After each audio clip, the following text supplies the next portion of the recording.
Welcome to day 4 of the 2014 Commonwealth Games, and there's endurance in the marathon and pure speed from the sprinters as the athletics gets underway. In table tennis, only Malaysia stand in the way of Singapore and a fourth successive women's team gold. The lawn bowls is bubbling up nicely as the men's pairs and women's fours competitions near their climax, and it's finals day in the rugby sevens, with New Zealand looking to retain their crown. Sunday morning began with ideal weather conditions for distance running.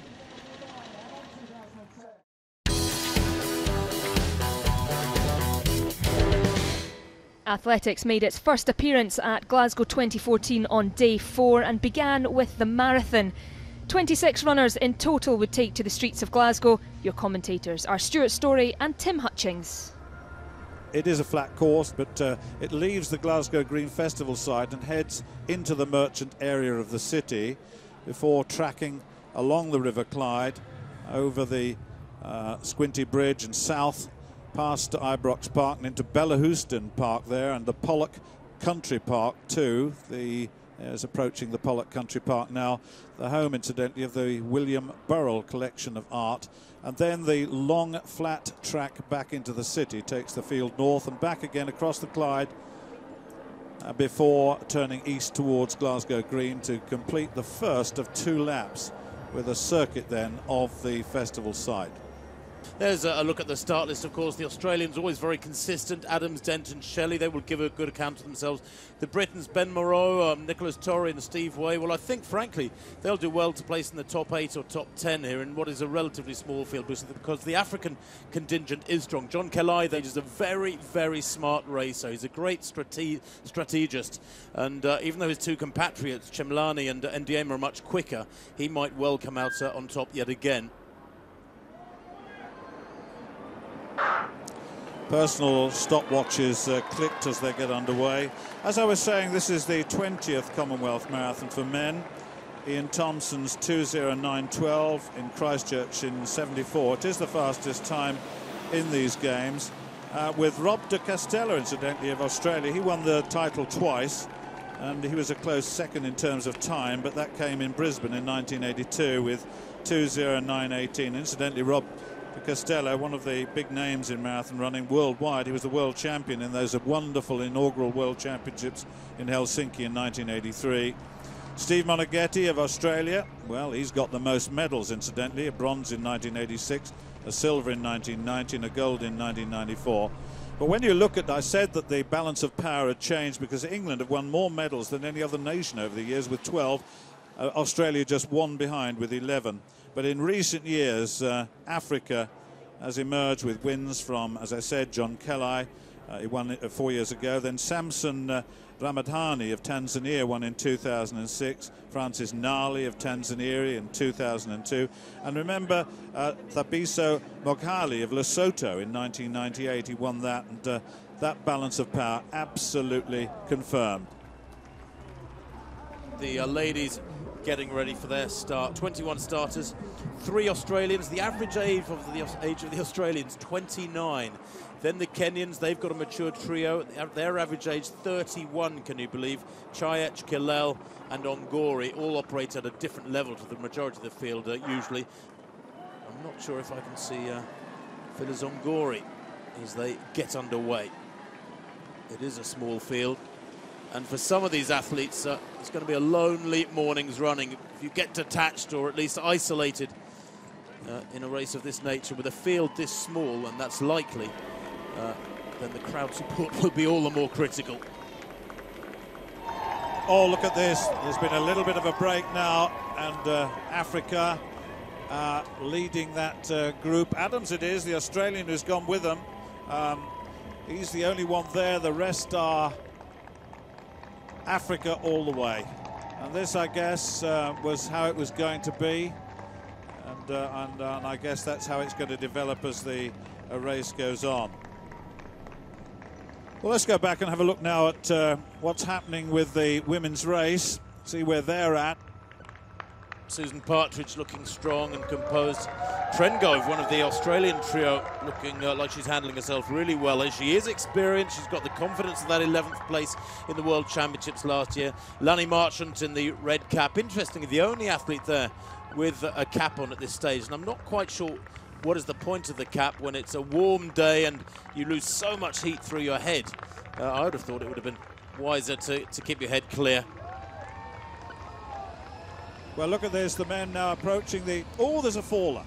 2.394, and that is Abraham Kiplimo, who was, of course, the leader for a while. Let's hope he's not hurt himself. But now, his job is to gradually come back. He must not try and really rush back. But look at the difference he's made. He's lost about 20 or more meters, and I think he's hurt his hand as well. Got his drink. He mustn't panic. Has a little look round behind him. I have to say that he really did have a fall there, and how bad that was, it wasn't absolutely evident from that picture, but have a look again at this. Watch him. Just move. Ah, well, he moves across and trips. Well, that, you see, I was talking about the tactics of getting to the table. Well, he ran right across the front of others, and the end result, as you see. Well, there has been a development in the women's race. We can go back to that. Yeah, we had a drop out, the Namibian, the Angamo. Let's have a look at this. There she goes. Look, oh gosh, that was a bad fall. Her legs just gave way underneath her. That's Beta Mgambo. Well, she slipped there, Stuart, on some sort of mud, and there's some slimy mud there towards the gutter after the overnight rain, and she slipped, and I can only think she's actually hurt herself. But now, here's the men. And they are beginning to motor now, and can you believe the Australian has hit the front? Just a couple of minutes ago, Kiplimo was at the front, surging on. Then it became Mutai. Now he's calling the shots, is Mike Shelley. And the 30-year-old Australian using all his racing nous and experience to really test these men. He is Abraham Kiplimo, not spent yet. I think he's holding his own at the moment. I just wonder, Mutai takes it on, Chiplani's there, but you're right, absolutely a fantastic run by Michael Shelley thus far. He can just hold on to this. Well, what's interesting about Mike Shelley, Stuart, is that, you know, this has been a tactical race. It hasn't been particularly quick. Now good leg speed and a calm head is required. And if you look at his CV, he's a 2:11 marathon runner.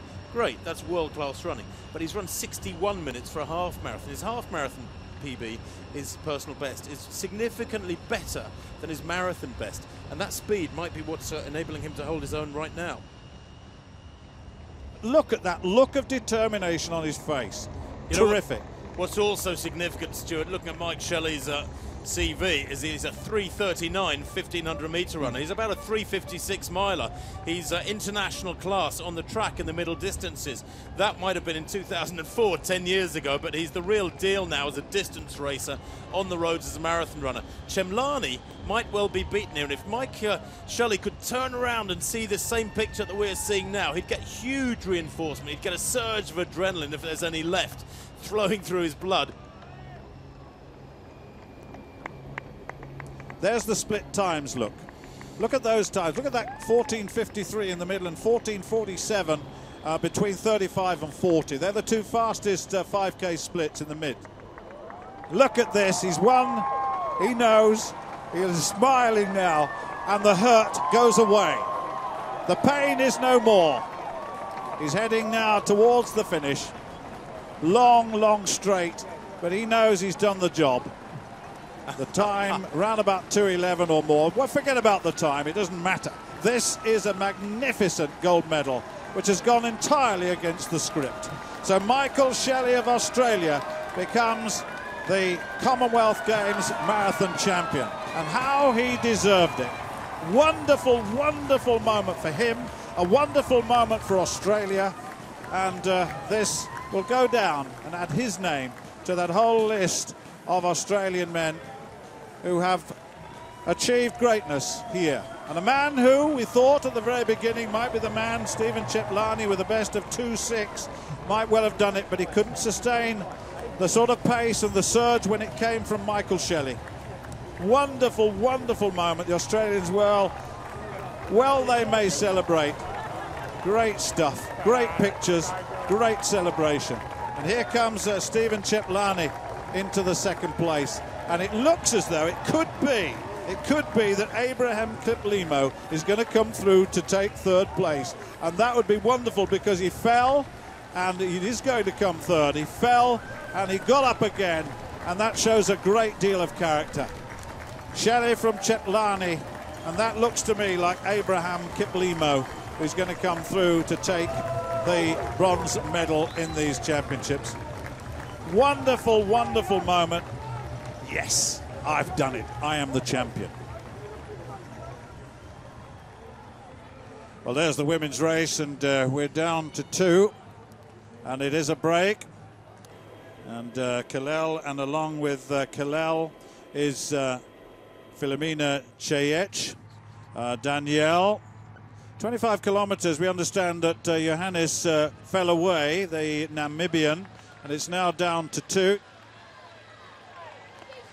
I'll tell you what, Jessica Trengrove looks like she's doing the stride in training. She looks that strong, that powerful. Oh, yeah. She's really a compact little racer. She's got the physique of an 800-meter runner. She really has. There's plenty of power there, and she is closing on Hilalia Johannes in dramatic fashion. Johannes now is only a few yards up the road, and there's no doubt about it, Trengrove is going to catch the Namibian and move into third place. And Johannes is no mean athlete. Let's not forget that she's the 12th placer in the Olympic Games in 2012. She failed to finish the World Championships last year, and she's not having a good day today, although she was third in Seoul earlier on this year. There's a gap too at the front. Stuart Kilel is suffering a little bit. It's Daniel who is pushing on. Kilel in second place. This is the point. Trengrove now closing down on Hilalia Johannes of Namibia to move into the bronze medal position. How will the Namibian respond to this? Can she respond to this? A little glance the first time, but Trengrove looks to me to have great momentum and heading towards a bronze medal here. And this is a big break, isn't it? It's Filomena Chayech Danielle, who now has taken over from the pre-race favourite, Caroline Kilel. May not be over yet, but I felt some time ago that Kilel looked to me to be the more tired of the two athletes. Well, here's Trengrove. Third place is confirmed for her, surely, barring disaster. But it is Danielle who comes towards the finish line, and it's at this point, I think, with the finish line in sight, that the winner of the men's race, Michael Shelley, burst into a smile, started pumping the air. I don't think we'll get that same emotion necessarily from Chayech Danielle, but that doesn't matter. She is going to be Commonwealth champion. It'll be the second consecutive gold for her nation, Kenya, who so proudly loved to dominate the world of distance running. The Glasgow 2014 Commonwealth Games champion in the women's marathon is indeed Filomena Chayech Danielle, a winning time 2:26.45 unofficially. And that certainly does indicate a strong negative split. She's run the second half some 2 minutes quicker than the first half. It is the silver for her compatriot Caroline Kilel, the lady who has won the Glasgow half marathon 3 times, no less. A lovely broad smile for her breaks out as she crosses the line, is embraced by her compatriot. Gold and silver for Kenya. A fabulous display of dominance from this pair. 25 seconds, though, the winning margin. Bronze for Australia, just under 3.5 minutes down. Jessica Trengrove is a Commonwealth Games medalist. This is mind over matter, the determination of a marathon runner. These athletes put themselves through enormous pain. No, she's nearly there. She's nearly there. They mustn't help her. Come on. Come on, girl. And that's one of the most dramatic finishes, getting to the line by inches, I've seen in many a year. Both marathons are now completed. Australia, a brace of medals. The champion in the men's race, Mike Shelley. The champion in the women's race, well, it was one of the Kenyans, as ever, Filomena Chayech Danielle.